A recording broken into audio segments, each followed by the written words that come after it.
Ce soir, je veux parler du sujet. La personne la plus importante sur la Terre, partie 1. Peut-on le faire?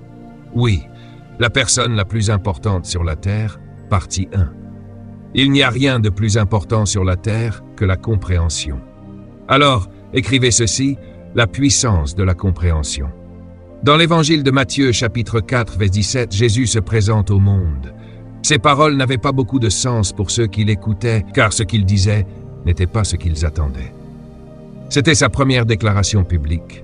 Matthieu 4, verset 17. Il est écrit, dès ce moment, Jésus commença à prêcher. « Repentez-vous, car le royaume des cieux est arrivé. » Cette déclaration posait déjà des difficultés. Il s'adressait à une communauté qui n'attendait pas ce genre de message. Il s'attendait à un message religieux. Il pensait qu'il venait pour résoudre leurs problèmes religieux. Mais il les a déçus. Dans le livre des Proverbes, chapitre 4, verset 7, il y a une déclaration au sujet de la compréhension. Il est écrit « La sagesse est la chose la plus importante. Acquiert la sagesse. Même si cela te coûte tout ce que tu possèdes, acquiert l'intelligence. » La compréhension a à voir avec ce que j'appelle la grande image. Comprendre, c'est saisir l'intention d'une action. Et j'ai découvert que Dieu est la personne la plus incomprise sur la terre. Je l'ai moi-même mal compris. Ceux qui m'ont formé me l'ont aussi mal présenté. Alors, il a dû intervenir dans ma vie pour se réintroduire à moi. Quand je l'ai rencontré selon sa propre perspective, il n'était pas la personne que l'on m'avait décrite. Il m'a aussi montré sa grande image, et cette grande image était totalement différente de celle qu'on m'avait enseignée. Alors, quelle est la grande image de Dieu? Je suis artiste, j'ai un diplôme en beaux-arts, et je peins des tableaux. Lorsque je peins, l'image est déjà terminée dans ma tête. Mettre de la peinture sur la toile, ce n'est que le commencement de ce qui est déjà achevé dans mon esprit. C'est pourquoi il ne faut jamais juger un artiste pendant qu'il travaille. Tout ce que vous voyez, ce n'est que le début d'un processus qui est déjà terminé dans sa tête. L'achèvement est toujours dans la pensée. C'est l'idée finale. Donc, si vous voyez un artiste travailler, vous pouvez mal comprendre ce qu'il fait si vous ne voyez pas ce qu'il voit. Le plus important pour comprendre l'œuvre d'un artiste, c'est d'entrer dans sa pensée. La compréhension n'est jamais dans les mains, elle est toujours dans la tête. Voilà pourquoi je suis convaincu que rien n'est plus puissant sur la terre qu'une idée. Parce que les idées existent dans la pensée. Les idées concernent des images achevées. Les chaussures que vous portez aujourd'hui étaient autrefois une idée. Les vêtements sur votre dos étaient une idée dans la tête de quelqu'un. La chaise sur laquelle vous êtes assis était une idée. Ce bâtiment était une idée. Même cette réunion, avant d'exister, était une idée. Tout commence par une idée. Quand une idée est acceptée par l'esprit, elle devient ce qu'on appelle un précepte. Écrivez ce mot, précepte. Un précepte, c'est une idée originale. Quand un précepte est conçu, il devient un concept. Écrivez ce mot, concept. Un concept, c'est l'image d'une idée.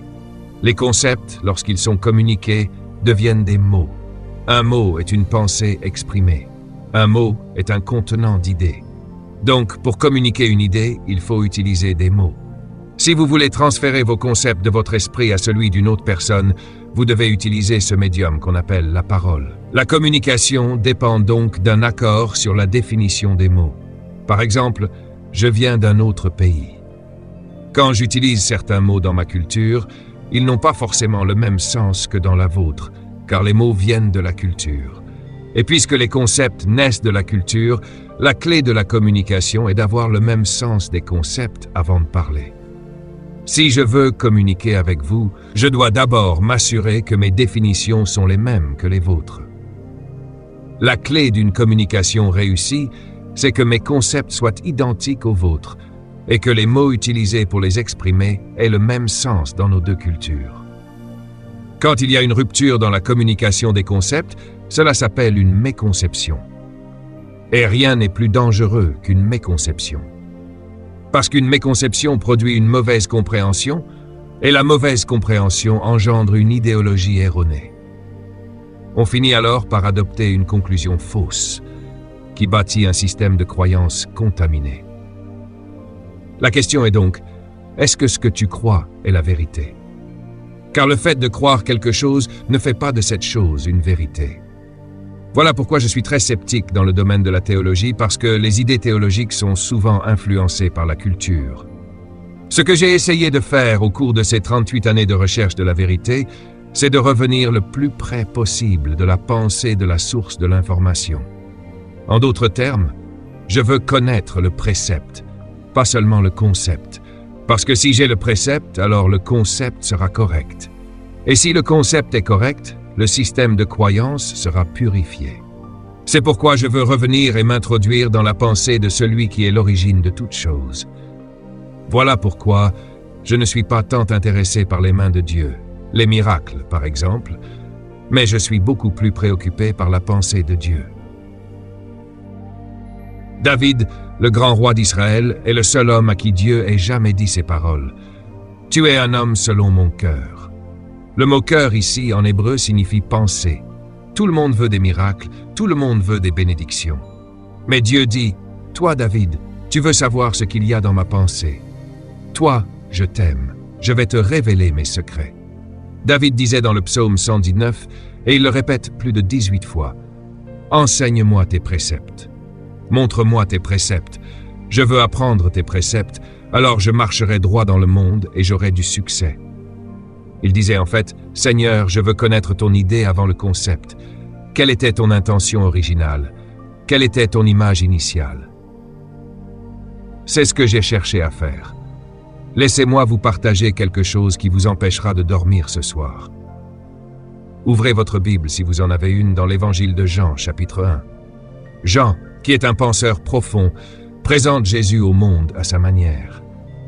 Et il utilise des mots qui semblent déroutants.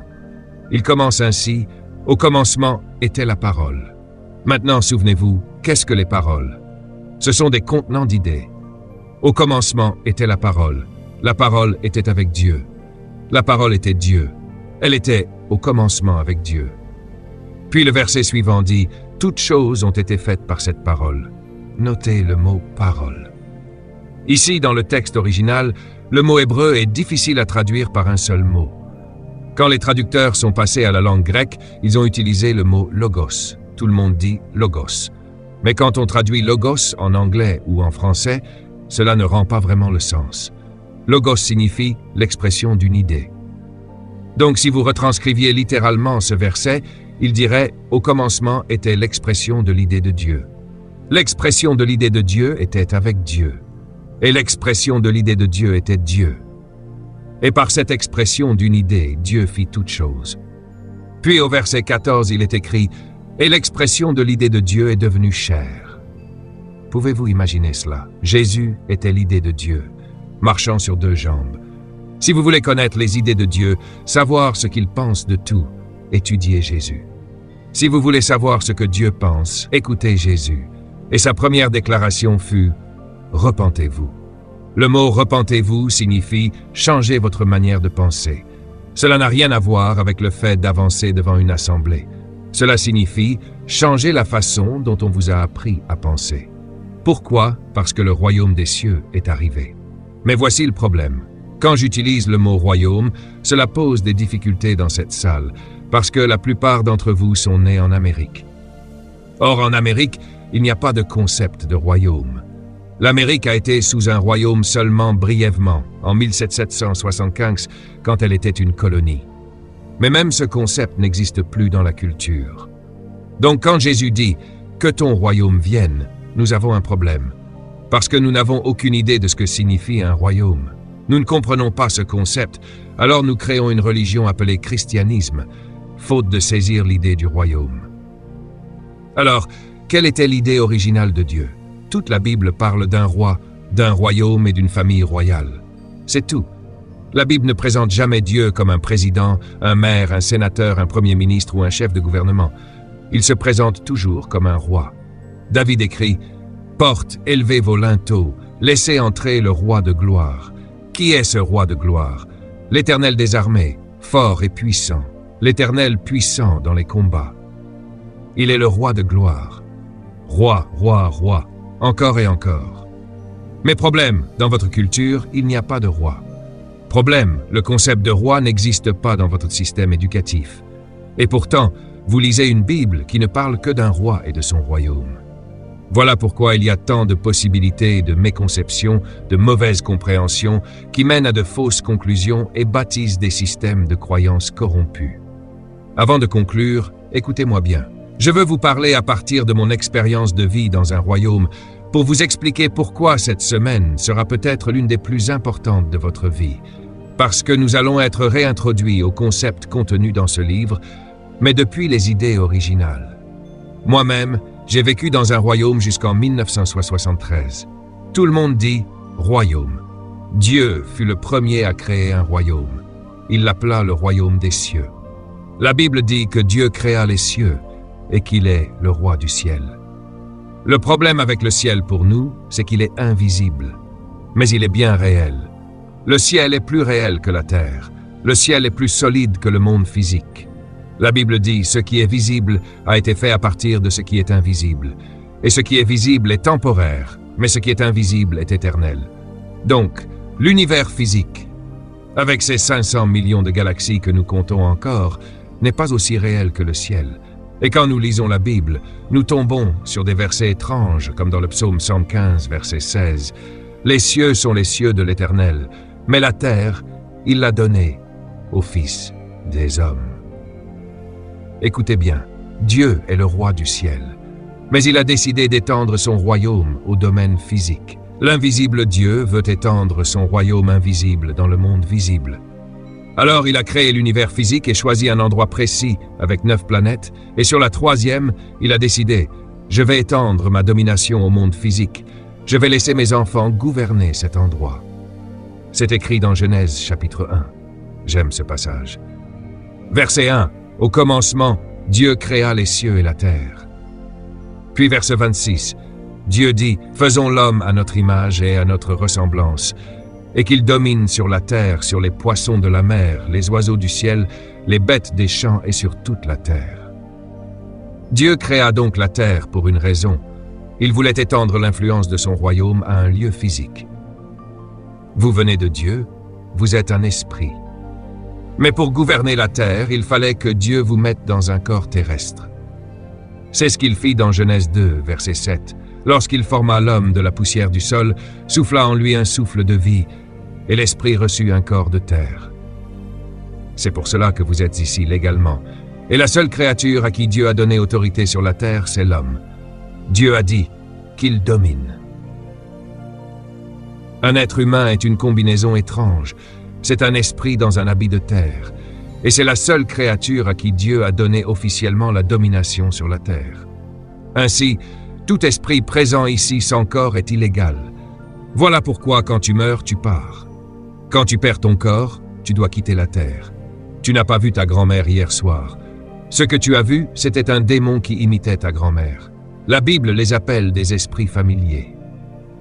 Ils deviennent familiers avec les habitudes de ta grand-mère. Voilà ce que tu vois dans les histoires de fantômes qu'on vend à la télévision. Ils font de l'argent avec ça. Mais Dieu t'a donné la domination sur la terre. Écris ce mot « domination ». Dans Genèse 1, verset 26, le mot utilisé en hébreu est « rada », parfois traduit « radaou ». Ce mot signifie littéralement « royaume ». Qu'ils aient rada, qu'ils aient le royaume. La première chose que Dieu a donnée aux humains sur la terre, c'est un royaume. Mais problème, ce concept n'existe pas dans ta culture. Alors, qu'est-ce qu'un royaume? Je vais le définir. Un royaume est l'influence gouvernementale d'un roi sur un territoire, l'imprégnant de sa volonté, de son intention et de ses desseins, produisant une citoyenneté de personnes qui reflètent sa culture et sa nature et qui développent son royaume établi dans ce territoire. En d'autres termes, un royaume est un gouvernement qui influence un territoire. Un royaume est à l'opposé d'une république. C'est totalement contraire à une démocratie. Et voilà le danger. Tu lis un livre, la Bible, qui parle d'un royaume, alors que tu as été formé dans un système de république et de démocratie. Tu es donc en danger chaque matin de superposer tes propres concepts sur un livre qui ne parle même pas le langage de ta culture. Dieu a dit qu'ils aient le royaume, qu'ils exercent une autorité souveraine sur la terre en l'imprégnant de ma volonté et de mon intention, jusqu'à ce que la terre reflète ma culture, mes valeurs, ma moralité, ma nature. Et le mot qui exprime cela, c'est la gloire. La raison pour laquelle Dieu nous a placés sur la terre, nous ses enfants, c'est pour étendre son royaume et sa domination ici-bas. Le Père n'a jamais voulu vivre ici. Il voulait rester au ciel et nous laisser gouverner la terre en son nom. C'était son plan, sa grande idée. Dieu créa donc Adam, le premier homme, d'une manière particulière. Souviens-toi, Dieu ne commence jamais quelque chose avant de l'avoir déjà achevé. Comme un artiste, il finit le tableau dans sa tête avant de commencer à peindre. Quand Dieu fit le premier homme, il avait déjà terminé tout le reste de l'humanité. Tu n'as pas encore compris? Je vais te montrer. Il y a aujourd'hui plus de 6 milliards de personnes sur la terre, mais Dieu n'a façonné qu'un seul homme avec de la poussière. Il n'y est jamais retourné. Les femmes ne sont pas sorties du sol. Mesdames, écoutez bien, il n'y a jamais eu qu'un seul façonné à partir de la terre. Dieu prit donc tout le monde, mit toute l'humanité dans un seul corps et plaça ce corps dans le jardin. Cela veut dire que ce qu'il disait à ce seul corps, il le disait en réalité à tout le monde. En Genèse 2, verset 15, il dit à cet homme unique qui contenait tout le monde de travailler, de cultiver, de protéger et de ne pas toucher à l'arbre. Dieu s'adressait à un seul corps qui représentait tout le monde. Puis, au verset 18, Dieu dit « Il n'est pas bon que l'homme soit seul ». Le mot « seul » en hébreu signifie littéralement « tout en un ». Ça veut dire que tout le monde était en lui. Alors, Dieu plongea ce premier homme qui contenait tout le monde dans un profond sommeil et en tira un autre corps. Mais cette fois-ci, il fit un ajustement. Il fit un homme avec une matrice, une capacité de porter, et il l'appela femme, littéralement homme avec un ventre, woman. Donc nous avons un homme et une femme. Le rôle de la femme est d'être l'incubatrice, celle qui sort les autres hommes du premier homme. Voilà pourquoi un homme ne peut pas sortir les autres. Il n'a pas de matrice. Alors Dieu dit « multipliez ». En d'autres termes, faites-les sortir.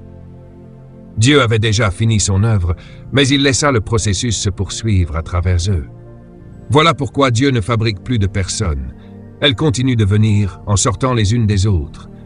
Mais certains d'entre vous les sortez de façon illégale, rapidement, dans des voitures, des hôtels, derrière des bars. Dieu a pourtant établi une alliance pour que cela se fasse correctement. Cette alliance s'appelle le mariage. Le mariage protège la dignité de la personne qui sort et préserve ses besoins sociaux, émotionnels et spirituels. C'est pour cela que Dieu créa cette belle alliance qu'est le mariage.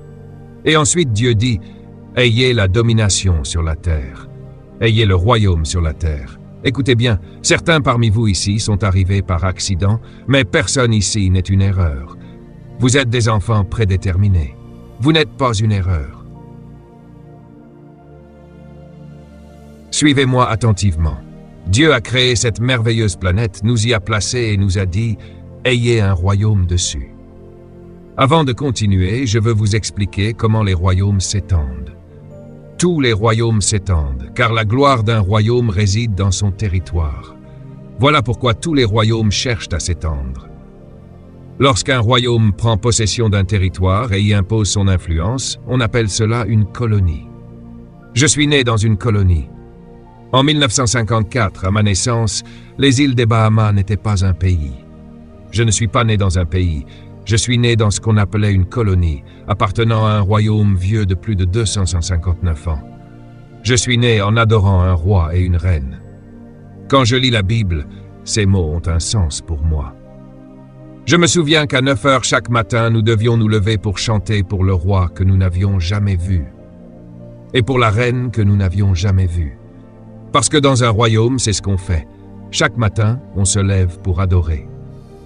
Pourquoi? Parce que tout ce que nous possédons dans la colonie appartient au souverain, et nous ne faisons qu'en user. Tout ce que nous mangeons, buvons, respirons, utilisons, vit, appartient au roi. Alors chaque matin, nous disions « Merci, merci, tu es merveilleux, tu es glorieux ». C'est pour cela que la Bible dit « Je bénirai l'Éternel en tout temps, sa louange sera continuellement dans ma bouche ». Pourquoi?